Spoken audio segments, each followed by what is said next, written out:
দেন ঘুরে দেন সিপিএমের চামড়া তুলে দেব আমরা সিপিএমের চামড়া তুলে দেব আমরা সিপিএমের চামড়া তুলে দেব আমরা সিপিএমের চামড়া তুলে দেব আমরা প্রমাণ করে দিবেন এই বিশালগড়ের মাটি থেকে যে সিপিএম মুক্ত বিশালগড় চাই।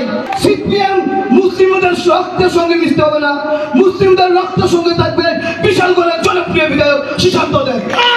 যেখানে বিপদে পড়িবেন আমাদের সুশান্ত দেবের নাম স্মরণ করিবেন। জিনিয়াস ওয়ান এত বড় সংগঠনের দায়িত্ব পেয়েছে, এই জন্য উনি পেয়েছে এরকম জিনিয়াস ওয়ান, এরকম কল্পনা করা যায় না। কোন রাজনৈতিক দলের মধ্যে মানে বিজেপি ছাড়া অন্য কোন রাজনৈতিক দলের মধ্যে এমন প্রতিভা ব্যক্তিত্ব আছে কিনা আমার সন্দেহ হয়। এইসব না জানলে বিজেপি করা যায় না। বিজেপি অন্য জিনিস। জিনিয়াস ওয়ান এত বড় সংগঠনের দায়িত্ব পেয়েছে, এই জন্য উনি পেয়েছে এরকম জিনিয়াস ওয়ান, এরকম কল্পনা করা যায় না।